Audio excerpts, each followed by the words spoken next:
DT और IDT, एससीएमपी और elective एक एक बार तो कर लिया है। 2 महीने ख़त्म हो गए हैं, बस 1 महीना लास्ट महीना बचा हुआ है। डीटी रिवाइज कर लेती हूँ एक बार ना। यार मुझे तो कुछ याद ही नहीं आ रहा है। ओह गॉड, एकदम ऐसा लग रहा है जैसे पहली बार पढ़ रही हो। बीच में रिवाइज करना चाहिए था, प्लान ही गलत बना दिया यार।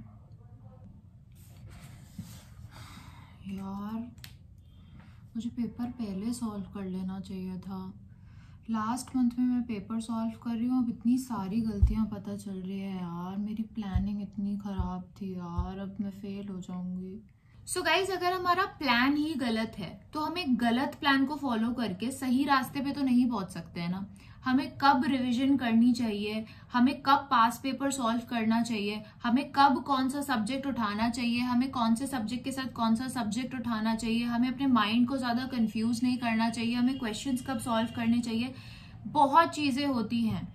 प्लान हमारा बहुत बहुत प्रॉपर और फुल प्रूफ होना चाहिए एंड वो अचीवेबल होना चाहिए। We should not plan for something that our body is not ready to achieve. हम कह तो देते हैं, हम बहुत एक्साइटेड होकर के ऐसा प्लान तो कर लेते हैं कि हम सुबह उठ करके पढ़ लेंगे या फिर हम रात को बहुत देर तक पढ़ लेंगे, but depends on person to person. कुछ लोगों से सुबह पढ़ाई नहीं होती है, मेरे से सुबह पढ़ाई नहीं होती थी तो मैं रात को पढ़ती थी। कुछ लोगों से रात को पढ़ाई नहीं होती है तो वो सुबह पढ़ते हैं। So be in your comfort zone.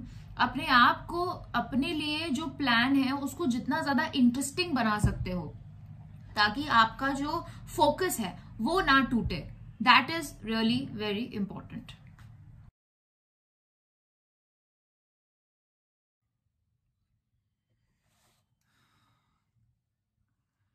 यार ये वाला क्वेश्चन तो बड़ा डिफिकल्ट है यार, ये तो पहले कभी नहीं सॉल्व किया है।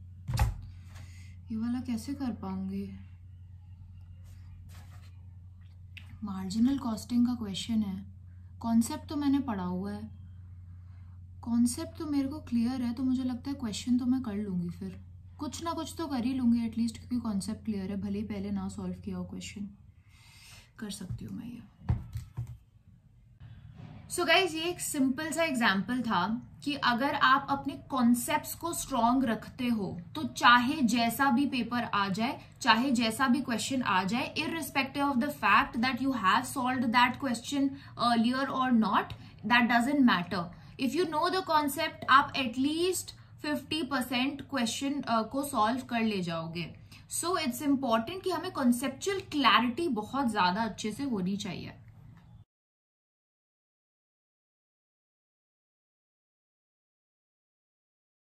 रिवाइज करने का ना एक पैटर्न होता है। हमारा जो दिमाग है वो बहुत जल्दी चीजें भूल जाता है। हम जैसे ही किसी चीज को पढ़ते हैं, हम विद इन 20 मिनट्स उसका 80% कंटेंट जो है हमारे दिमाग से वॉश आउट हो जाता है। इसीलिए मैं हमेशा बोलती हूँ कि हमें एक इंटरवल में चीजों को रिवाइज करना चाहिए। जितना ज्यादा रिवाइज करोगे उतना ज्यादा रिटेंशन लेवल होगा। ठीक है।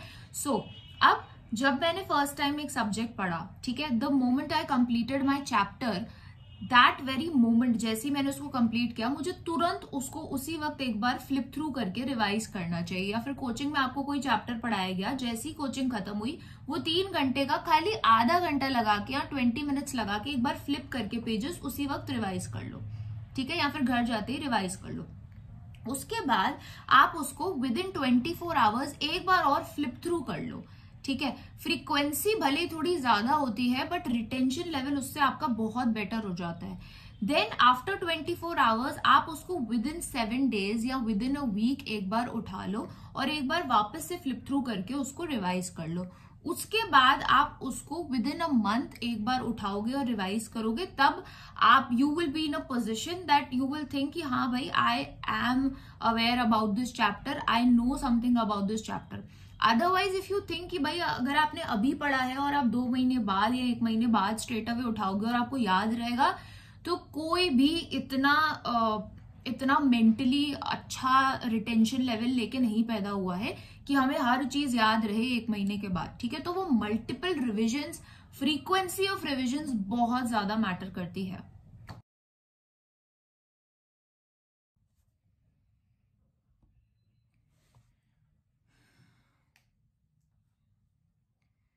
यार कैसा ही पेपर हुआ है।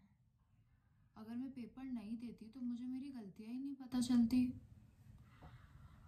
मतलब मैं रीडिंग टाइम में सिलेक्शन नहीं कर पाई, मैं अपना पेपर कंप्लीट नहीं कर पाई 3 घंटे में। 2 ऐसे चैप्टर्स थे जिनके क्वेश्चंस तो मैं कर ही नहीं पा रही थी। मैंने क्वेश्चंस भी इतने ज़्यादा मिस इंटरप्रेट किए हैं और इतनी सारी सिली मिस्टेक्स करी है। और ये सब चीज़ें मैं पेपर नहीं देती तो मुझे कैसे पता चलता। थैंक गॉड मैंने पेपर दे दिया। सो गाइज, बहुत से स्टूडेंट्स ऐसे होते हैं जो मुझसे बोलते हैं कि मैम मुझे बहुत डर लग रहा है पेपर देने में, ऐसा ना हो कि मैं पेपर दूं और मेरा सारा कॉन्फिडेंस लूज हो जाए। ठीक है, वैलिड है। ऐसा ना हो जाए कि आप पेपर ना दो और आप एग्जाम में जाकर के बहुत सारी गलतियां करके आओ जिसकी वजह से आप फेल हो जाओ। क्या ज्यादा इंपॉर्टेंट है? ऑब्वियसली हम एग्जाम में फाइनल डे पे वो गलतियां ना करें, हम वो गलतियां पहले ही कर ले और उन गलतियों को पहले ही सुधार ले। Obviously that is the good way, that is the good option. Paper जरूर सॉल्व करो। मतलब मैं अपने हर वीडियो में ऑलमोस्ट ये बोलती हूँ, पेपर सॉल्व करो।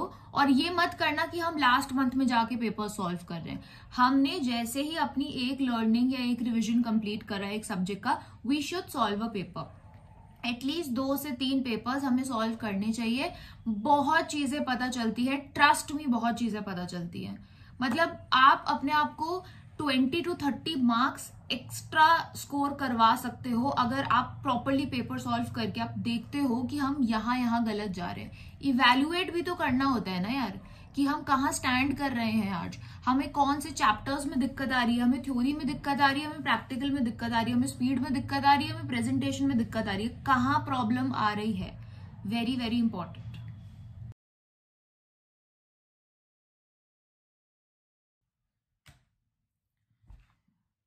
यार मैं फेल हो जाऊंगी। यार दिशा, तुम्हें सीए छोड़ देना चाहिए, मुझे नहीं लगता है तुमसे हो पाएगा। यार मैं तो पास हो ही जाऊंगी, मुझे नहीं लगता कि मैं पास नहीं हो पाऊंगी। अभी तक मैंने इतने अच्छे से सब कुछ किया हुआ है, मैं तो हो ही जाऊंगी पास। मेरे ख्याल से जो तुमने अपनी 10 गलतियां आइडेंटिफाई करी हैं, तुम्हें उस पर काम करना चाहिए। और एक बार अगर तुम उन गलतियों को कॉन्कर कर लोगी ना, तो तुम्हें पास होने से कोई नहीं रोक सकता है। मेरे हिसाब से तुम अपनी प्रिपरेशन पे ध्यान दो, तुम उसको और कैसे स्ट्रेंथन कर सकती हो, then I think result ultimately follow करेगा। ऐसा करना चाहिए मेरे को। मैं रुकूंगी नहीं, गिव अप नहीं करूंगी। या तो हम बहुत ज्यादा नेगेटिव हो जाते हैं, या तो हम ओवर एक्साइटेड हो जाते हैं, बहुत ज्यादा पॉजिटिव हो जाते हैं, या फिर हम नॉर्मल बैलेंस आउट रहते हैं। ऑब्वियसली क्या इंपॉर्टेंट है, क्या सबसे ज्यादा सही है कि हम अपने आप को बैलेंस्ड रखें। हमें ये नहीं सोचना है कि हम तो पास हो ही जाएंगे, हमें ये नहीं सोचना है कि हम तो फेल ही हो गए, या फिर हमसे तो हो ही नहीं पा रहा है, या हम छोड़ ही देते हैं। इतना नेगेटिव क्यों सोचना है? मतलब हम सब एक जैसे हैं, हम सबके पास एक जैसा दिमाग है, हम सब पास हो सकते हैं, हम सब ऑल इंडिया रैंक ला सकते हैं। सिर्फ मेहनत कोई ज्यादा करता है, कोई कम करता है, कोई स्मार्ट वर्क कर लेता है, कोई अच्छे से प्लान कर लेता है, कोई नहीं कर पाता है। तो हमें जब पता है कि ये हमारी गलतियां हैं, हम उन गलतियों को सुधार लेते हैं और हम एक प्रैक्टिकल माइंडसेट से चलते हैं। मतलब कि we are thinking positive but we are also being realistic and practical at the same time. That is very important. CA is a mind game. मतलब अगर आप अब अपने माइंड को संभाल लोगे, आप वो प्रेशर हैंडल कर लोगे, तो आप सीए एग्जाम्स क्रैक कर लोगे। अगर मैं ऑडिट और लॉ में 40-40 ले आती हूँ और मैं अकाउंट्स और एसएफएम में एग्जेम्पशन ले आती हूँ 60-60, तो मेरा 200 का एग्रीगेट बन जाएगा।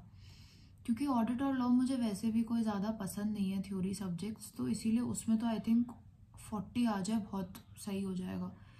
ठीक है, अब मैं ऐसे ही पढ़ूंगी ताकि मेरा 200 का एग्रीगेट ऐसे ही बन जाए। सो जितनी बड़ी सोच उतना बड़ा रिजल्ट। जितना बड़ा सोचोगे उतना ज्यादा पाओगे। हम सोच के ही जाते हैं छोटा, हम सोचते ही यही है कि हमें 40 लाना है, हम सोचते ही यही है कि हमें 200 लाना है। और जितने लोग 40 या 200 का टारगेट सोचते हैं ना, वो 38, 39, 35 या 195, 197, 199 पे जाके अटक जाते हैं। बहुत लोगों के साथ ऐसा होता है। हम सब ऐसे ही सोचना शुरू करते हैं, इसमें तो मुझे सिर्फ पास होना है, इसमें तो मुझे सिर्फ एग्जामिशन लानी है। जब हम 100 नंबर का पेपर पढ़ के जा रहे हैं तो हम क्यों नहीं सोच सकते हैं यार कि हम 100 नंबर लेके आएंगे। अगर तुम 100 सोचोगे तो 80 लाओगे। चलो 100 मत सोचो, 90 सोच लो, 80 सोच लो, लेकिन 40 क्यों सोचना है यार, 60 क्यों सोचना है। ये बेंचमार्क्स नहीं होने चाहिए। ये तो पासिंग का क्राइटेरिया है ना जो हमें आईसीआई ने दिया है। बट हम 80, 90 प्लस के लिए एम करें, तभी हम 240, 250 लेके पास हो पाएंगे। हम सबको पता है कि सीए एग्जाम्स में सबसे ज्यादा इंपॉर्टेंट होता है। अगर हम थ्योरी सब्जेक्ट कर रहे हैं तो हमारे पॉइंट्स एग्जामिनर देखता है, हमारे कीवर्ड्स उसमें होने चाहिए वो एग्जामिनर देखता है। हम सबको पता है कि प्रैक्टिकल सब्जेक्ट में हमारे कॉन्सेप्चुअल क्लैरिटी होना और दूसरे हमारे फॉर्मुलेज, हमारे टिप्स पे होना, ये सबसे ज्यादा इंपॉर्टेंट होता है। So again, concepts and formulas and points and keywords, ये दो सबसे ज्यादा इंपॉर्टेंट चीजें हैं। प्लस आईसीआई अपनी खुद की लैंग्वेज प्रेफर करता है, आईसीआई अपनी खुद की प्रेजेंटेशन प्रेफर करता है। सो ये सारी चीजें हैं जो हमें पता है, लेकिन स्मार्ट वर्क जिसे कहते हैं, मतलब हमने बहुत सारी पढ़ाई कर ली बट हमने अपने कोचिंग के रेफरेंस बुक से करी, जो कि आईसीआई से दूर दूर तक मैच नहीं करती थी। कोई फायदा है? कोई फायदा नहीं है। क्या होगा? अटेम्प्ट वेस्ट होगा। सो स्मार्ट वर्क यहाँ पे बहुत ज्यादा जरूरी हो जाता है। पूरा टेक्स्ट मैं आपको दे दूं 10 लाइनों का कि आप इसको मेमोराइज करो, वर्सेस मैं आपको ये बोलूं कि इस 10 लाइनों के टेक्स्ट में से आप खाली कीवर्ड्स पिक कर लो 5 या 6 और वो याद करो, और फिर वो कीवर्ड से हम सेंटेंस तो बनाना जानते ही है ना। हमें बचपन में यही सिखाया गया ना कि ये वर्ड्स हैं, इससे एक सेंटेंस बना लो, और हम बना लेते हैं। तो स्मार्ट वर्क करो, कॉन्सेप्ट्स फॉर्मूलाज पे ध्यान दो, यहाँ पे आप पॉइंट्स और कीवर्ड्स पे ध्यान दो, और बस उसी को फोकस करो। वो अगर आपको याद हो गए तो फिर आपका पेपर आराम से आप कर लोगे। So guys, these were the points जो कि आप अगर फॉलो करोगे तो आप सीए एग्जाम्स, जो कि one of the toughest exams है, उसको आप एक अटेम्प्ट में क्रैक कर सकते हो अगर आप ये सारे पॉइंट्स को अच्छे से फॉलो करते हो तो। सो गाइज, आई होप आपको वीडियो अच्छा लगा होगा। अगर आपको वीडियो में कुछ भी अच्छा लगा है तो please hit the like button, also share it with your friends, and please also comment in the section below अगर आपको लगता है इन सारे पॉइंट्स में से आपको कहीं पे भी कोई प्रॉब्लम फेस होती है, या फिर आपको लगता है कि ये वाला पॉइंट है जिसने आपको जेन्युइनली हेल्प किया है, then I would love to know your feedback, I would love to read your comments guys. And last but not the least, अगर आप में से किसी को भी मेरे हेल्प या गाइडेंस की जरूरत है in terms of preparing your plan, या फिर आपको किसी तरीके की गाइडेंस, मेंटरशिप चाहिए इन टर्म्स ऑफ मोटिवेशन, या फिर आप अगर किसी भी चीज को लेकर के परेशान हो, कोई स्ट्रेस है related to the CA exams and you want to figure out answers to some of the questions that you are not able to, कि मैं कहाँ गलत जा रहा हूँ, या फिर मुझे क्या चीजें चेंज करनी चाहिए अपनी पढ़ाई में, या फिर मुझे स्टडी प्लान कैसे बनाना चाहिए, या फिर मेरी कंसिस्टेंसी नहीं आ रही, मतलब एनीथिंग, लाइक एनीथिंग, तो एक लिंक है जो मैं नीचे डिस्क्रिप्शन बॉक्स में डाल रही हूँ। आप उस लिंक पे जा करके रजिस्टर कर सकते हो for a mentorship program with me. That is a 30 minutes video session जिसपे we can interact with each other. I can listen to your problems and give you solutions basis my experience that I have.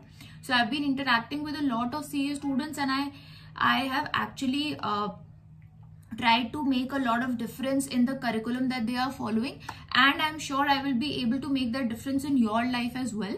So guys, if you're interested, please do register. Thank you so much guys again.